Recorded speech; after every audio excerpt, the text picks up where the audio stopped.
हे काय सांगा ना मला तुम्ही. आज पडली आज काहीतरी थर लागलेला असतो. बघा तुम्हाला सिरियसली सांगतोय. हा ते 15 दिवसात नाही सुधारणा झाली ना तर तुम्हाला मग काय ते आम्ही तुम्हाला शिवसेना पॅक दाखवतो मग. हा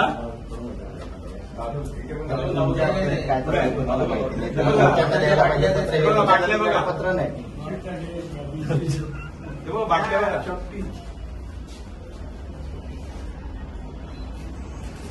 साहेब हे आज साफ झाले हे तू उभं सुद्धा राहू शकत नाही. मी तुम्हाला माहिती महिलांसाठी 2 रुपये आणि 7 रुपये आंघोळीसाठी. महिलांसाठी महिलांसाठी मोफत. 2 रुपये कसला घेतो तो.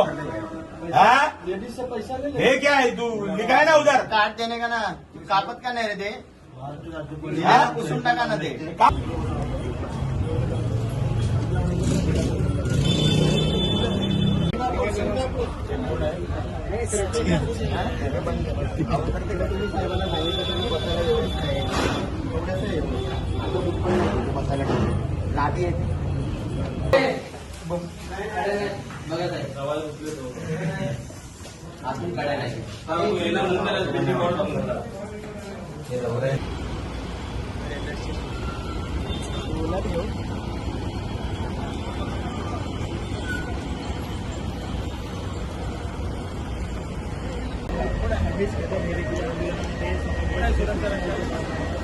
नमस्कार. ठाण्यामध्ये आपलं सर्वांचं स्वागत करतो. ठाण्यातील राजन विचार या ठिकाणी आक्रमक झाले आपण जर पाहिलं तर या ठिकाणी हे बाटली बघा ना. हे बघा ना बाटल्या बघा ना किती बाटल्या गच्च आहे. आणि हे प्रमाणात आपण जर यांचा फोटो काढून घ्या यांचा नावा भेटू.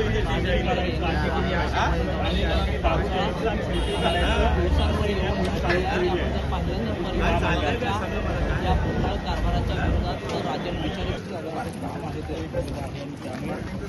नमस्कार. ठाण्यामध्ये आपल्या सर्वांचं स्वागत करतो.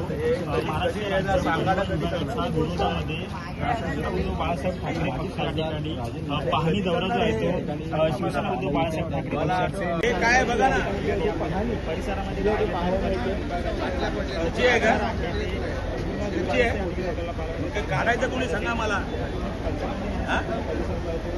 हे काय आहे सांगा ना मला. काय परिस्थिती काय सांगा मला. स्टेशनच्या समोर आहे. कधी उचलून घ्यायला लागतो. पण हे आपलं हे कुठे आपलं सुरक्षा काय चालू कुठे मला दाखवा ना. काय चालू कुठे महानगर प्रमुख महेश कदम जे आहेत त्या ठिकाणी आपल्याला पाहायला मिळतात. पाहणी दौरा झाला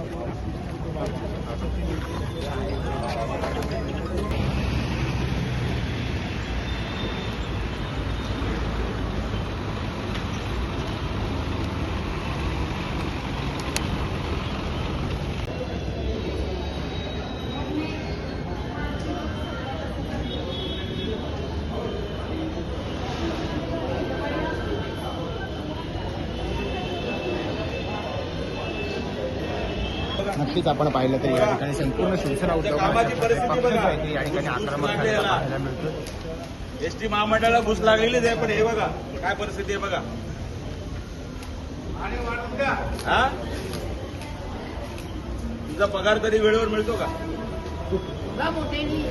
भेटतो तुम्हाला वेळेवर पगार मिळतो. मग लोकांची कामं का करायला तुम्हाला अडचण आहे. हा कॉन्टेंट मेहरबानी करतो का तो. तुमचं नियंत्रण नाही. आता लोक ना झोपटतील तुम्हाला. समजलं का तुम्हाला. आजपासून काय आज मुडतो होता आम्ही येणार म्हणून. या आंदोलनामध्ये या ठिकाणी हा आपल्याला पाहायला मिळतं. कुठल्या साहेबांना विचारतो.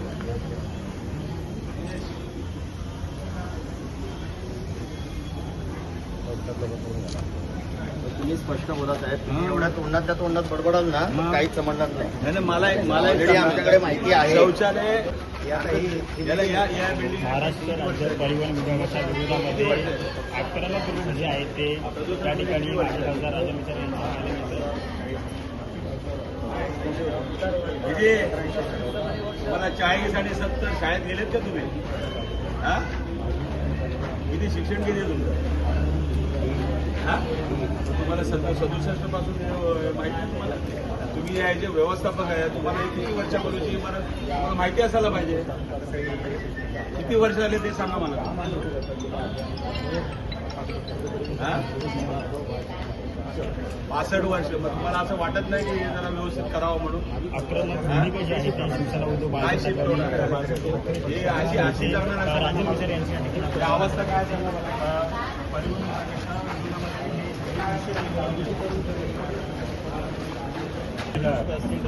आज काम सुरू. काल मी गेलो आलो होतो इथे काही नव्हतं. तुम्ही खरं बोलायचं लक्षात ठेवा. माझ्याकडे व्हिडिओ आहेत. कालचं मी बोला तुम्ही आजपासून चालू आहे म्हणून सांगा. काल काम चालू होतं. मोठे घेतलेस ना व्हिडिओ.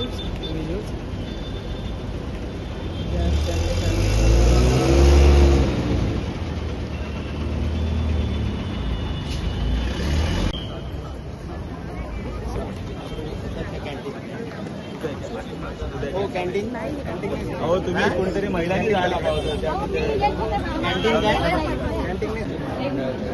एक महिन्याने मग त्यांच्या घरी द्यायला पाहिजे ना तुम्ही. का देत नाही तुम्ही? 200 रुपये कसले घेता सांगा मला. कायद्यात आहे का सांगा मला. एक महिना त्यांचे एक पैसे मिनिट जरा. मॅडम तुम्ही बोलता ना तुम्ही. काय मला सांगा मला. कसली प्रोसिजर तुम्ही कायद्यामध्ये आहे ती? आहे का जी आर? असे आदेश आहेत का तुम्हाला? हा दाखवा बघू मला. दाखवा मला आदेश दाखवा. दाखवा मला. हा त्यांच्याकडे कसं काही गॅजेट असेल साहेब तुम्ही त्यांच्याकडे नसेल तर त्यांच्याकडे कसं ते बिचारे स्टाफ आहेत ते. आता किती दिवसाचं पेंडिंग आहे तुमच्याकडे की आतापर्यंत? ठाण्यामध्ये आज किती कार्ड दिली ज्येष्ठ नागरिकांना? इथे जॉईन झाले. अच्छा हा. किती दिले आतापर्यंत? फक्त 250. बघा कशाला तुम्ही त्या ज्येष्ठ नागरिकांना इथे बसवता तुम्ही लोक. हा तुमच्याकडे GR असायला पाहिजे ना. तुमच्या ह्याच्यावर असायला पाहिजे. आता आपण सर्व यांनी ऑनलाईन आणि हे सर्व येत आहे. पटकन दाखवायला पाहिजे होतं तुम्ही. जी आर पण नाही साहेब आमच्याकडे. आहे का तुमच्याकडे जी आर? मागून घ्या ना. मागून घ्या. त्या तिकडे टॉयलेट आहे. टॉयलेटमध्ये महिलांना फ्री आहे आणि तो पैसे घेतो तिकडून. सगळीकडे घेत होता तिकडे पण अहो, रद्द करून काय उपयोग आहे? सगळीकडे पैसे घेतात ते लोक. मुलाला पण पैसे घेतात तर हा, आणि त्याची किती दिवस अवस्था काय 6 महिने झाले घाण अशीच पडलेली आहे. कोण बघत नाही. नाही चुकीचं आहे ते. स्टाफ तुमचा आहे ना. तुम्ही ते करायला पाहिजे ना. जर सरकारने एखादी सवलत दिली तर त्या सवलतीचं काम करायला पाहिजे. सरकारने करायला पाहिजे. तुम्ही कॉन्ट्रॅक्ट बेसिसवर लोकांकडून पैसे घेऊन कराल तर कसं काय होणार तुम्ही सांगा मला. हा? आणि इमारतीला काय तुम्ही भूमिका द्यायचं काय झालं सांगा मला. पाऊस असेल तरी पडेल तरी सुद्धा इकडे राहणार. 3 महिने मिळत नाही. एका एजन्सीला तुम्ही दिले आणि 200 रुपये कसले वसूल करता तुम्ही. कोण त्याला जबाब त्याला उद्या पुढे. हा उद्या काय हे पडलं. उद्या कोण ह्याच्यामध्ये प्रवासी हे झाला त्याला जबाबदार कोण. हा काय करून घ्यायला लावतो. आज आम्ही येणार म्हणून तुम्ही काम सुरू केलं. तुम्ही एवढे दिवस काम बंद होतं.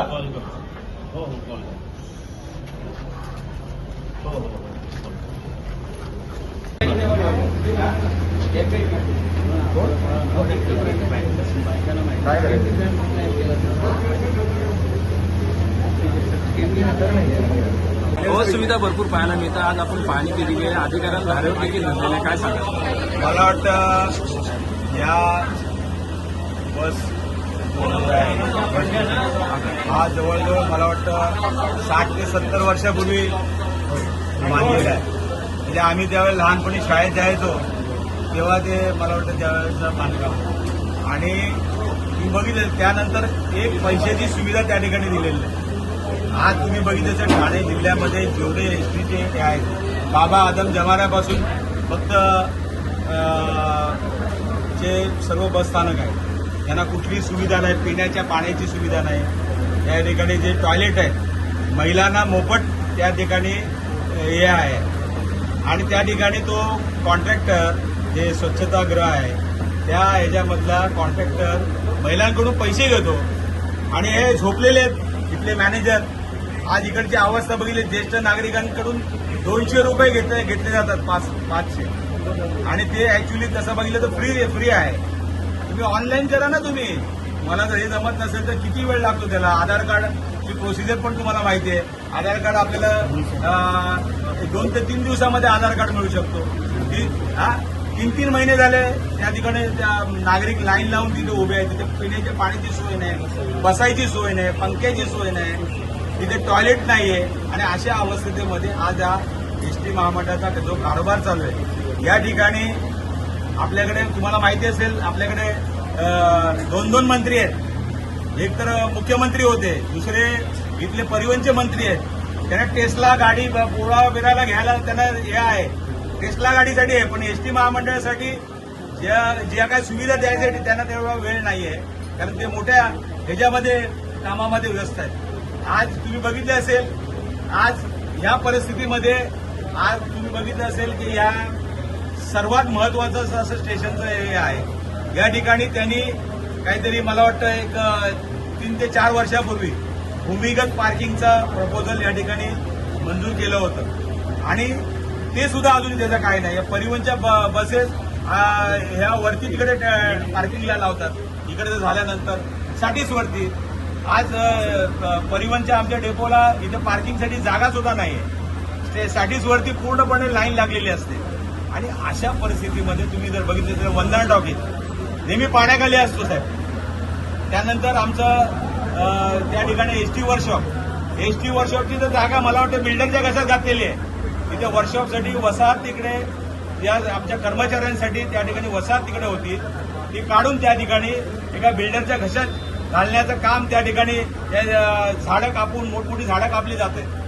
आणि अशा परिस्थितीमध्ये तुम्ही जर बघितले असेल एसटी महामंडळाचे आज आम्हाला ते कर्मचारी भेटले होते. ते सांगत होते आम्हाला काही भत्ते आमचे बाकी आहेत.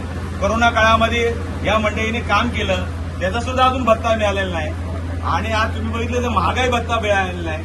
असे कित्येक त्यांचे प्रश्न आहेत. आज तिकडे बघितलं असेल कर्मचारी आहेत ते जुन्या धोकादायक इमारतीमधून काम करतायत. कधी ते स्लॅब कोसळेल सांगता येत नाही. त्याबरोबर मला वाटतं प्रवासी सुद्धा त्यामध्ये दगावतील. ज्येष्ठ नागरिक असतील किंवा महिला असतील किंवा लहान मुलं असतील. अशा पद्धतीने संबंध तुम्ही बघितलं असेल हे संबंध वाटोळं करण्याचं काम या माध्यमातून हे सरकार करते. या ठिकाणी दुर्दैव आहे या ठाण्याचं. या ठाण्याला मुख्यमंत्री सुद्धा लाभले होते. या ठिकाणी परिवहन मंत्री सुद्धा या ठिकाणी आहेत. परंतु आज संबंध ठाणे जे आहे हे बेदखल झालेले आहे. आणि या ठाण्यामध्ये तुम्ही आज बघितलं असेल ह्या संबंध तुम्ही एसटीचा जो कारभार बघितला असेल ते मला वाटतं त्यांना वेळ नाहीये आणि मला वाटतं त्यांना घरी बसवायला पाहिजे. या निमित्ताने मी त्यांना इशारा देतोय की आज जर या 15 दिवसामध्ये हे जर व्यवस्थित झालं नाही तर मला असं वाटतं की या ठिकाणी परत एकदा आम्हाला रस्त्यावर उतरून आंदोलन करावं.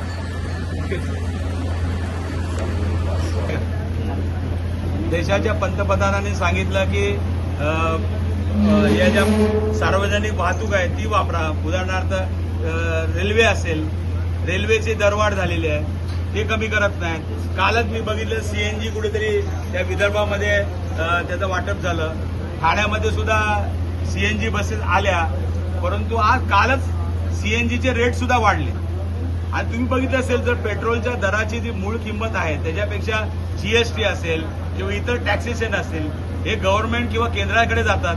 त्यातले जर पैसे मला वाटतं हे करून ह्या प्रवाशांना जर सुविधा देण्याचा प्रयत्न केला तर मला वाटतं नक्की त्यातून मार्ग निघेल. परंतु त्यांना मार्ग काढायचा नाही, कारण त्यांना दौरे करायचे, हे सर्व पैशाची उधळपट्टी करायची. त्यामुळे सर्वसामान्य नागरिकांसाठी त्यांना वेळ नाही आणि सर्वसामान्यांना दिलासा देणारा जे काही निर्णय आहेत ते घेण्यासाठी सुद्धा त्यांच्याकडे वेळ नाही. आणि म्हणून हे सरकारला मला वाटतं खाली खेचण्याची गरज आहे.